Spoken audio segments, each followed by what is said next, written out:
France Info. Alors, cette rentrée, c'était comment à l'heure où vos enfants vous racontent sans doute leur première journée ou profitent encore de cette météo d'été? On va faire le bilan côté enseignant avec notre invitée Catherine Navbekti. Bonsoir.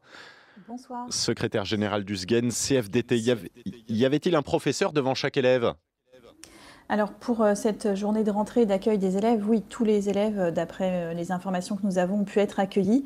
Il y a des incertitudes sur les jours qui viennent puisque des enseignants manquent ou ne sont pas remplacés alors qu'ils ont eu des soucis de santé dans l'été et donc risquent de manquer dans les jours qui viennent, en particulier dans les établissements du second degré. Ça veut dire que ça s'est plutôt bien passé aujourd'hui, mais que vous restez particulièrement vigilante?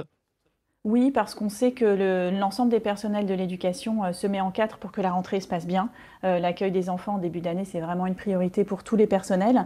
Mais on sait qu'il y a des difficultés qui se font jour ensuite pour assurer les remplacements, y compris des remplacements de longue durée qu'on n'avait pas pu forcément toujours anticiper. Vous avez eu quelle remontée du terrain aujourd'hui? Alors, les remontées que nous avons de nos militants dans toutes les académies, c'est qu'il manque des accompagnants d'élèves en situation de handicap, de premier degré en particulier, soit qui n'ont pas encore été recrutés, soit qui n'ont pas eu assez tôt leur affectation pour pouvoir être présents à l'école dès le premier jour de scolarisation de l'enfant en situation de handicap. Donc, ça crée des tensions. Et puis, on a des collègues qui ont eu des changements d'affectation de dernière minute. Et ça, c'est lié aussi au fait qu'il y a parfois des outils numériques qui sont parfois un peu vieux à l'Éducation nationale pour gérer les personnels. Et du coup, nos collègues administratifs travaillent dans des conditions très tendues, y compris le week-end, pour assurer la rentrée. Bon, est-ce qu'il y avait de l'enthousiasme tout de même au milieu des différentes polémiques qui ont agité la rentrée? Alors c'est récurrent, mais ça peut être un peu lourd aussi au moment de revenir dans son établissement? Alors, toutes ces polémiques, effectivement, et puis ces sujets récurrents, un peu presque des marronniers, ça pèse surtout, je dirais, sur la pré-rentrée.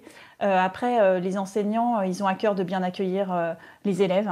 Et donc, aujourd'hui, c'était une journée consacrée à la rencontre. C'est aussi une fabuleuse rencontre chaque année scolaire. Et puis, de lancer des projets, de lancer la dynamique d'enseignement pour l'ensemble des enfants. Donc oui, il y a d'abord, aujourd'hui, c'est quand même d'abord le jour de la rencontre. Bon, il y a eu un invité surprise aussi, c'est cette météo caniculaire qui pourrait durer d'ailleurs tout au long de la semaine. Est-ce qu'on en parle aussi? Est-ce qu'il y a des mesures qui sont liées à ces pics de chaleur, notamment dans l'Ouest aujourd'hui?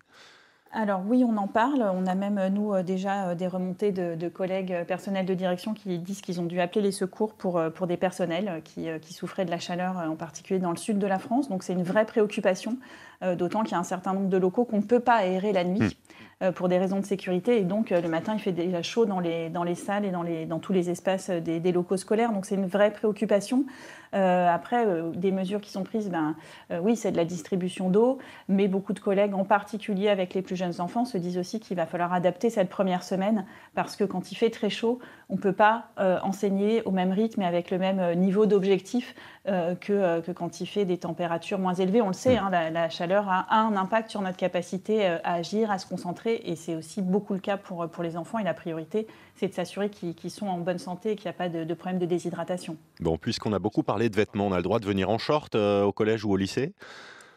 Alors oui, normalement, les règlements intérieurs ne l'interdisent pas. Il y a toujours cette question de la tenue décente. Nous, ce qu'on pense, c'est vraiment la priorité, c'est bien l'accueil des enfants et des élèves et de s'assurer qu'ils étudient dans de bonnes conditions et aussi que les personnels travaillent dans de bonnes conditions. Et là, c'est vrai qu'on a des inquiétudes dans la durée. Ça fait plusieurs années qu'on demande un vrai plan de rénovation des bâtiments pour assurer la qualité de l'air intérieur pour les contextes épidémiques, mais aussi parce que c'est ce qui permet de rafraîchir quand il fait trop chaud. Et puisqu'on parle beaucoup de tenues vestimentaires en cette rentrée, vous avez entendu le ministre Gabriel Attal évoquer des essais, des expérimentations sur l'uniforme à l'école, avec des modalités qui seront détaillées dans les prochaines semaines. Il est arrivé assez humblement sur le sujet, disant que ce n'était pas forcément une solution miracle, mais qu'il fallait y réfléchir.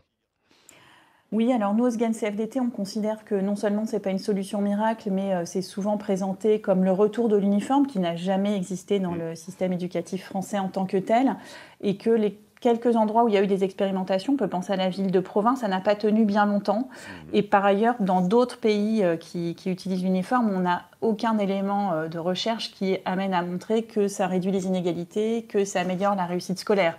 Donc il y a bien d'autres sujets à traiter pour améliorer le système éducatif en France que de parler de l'uniforme. Catherine Nafbekti, secrétaire générale du SGEN CFDT. Merci d'avoir accepté l'invitation de France Info.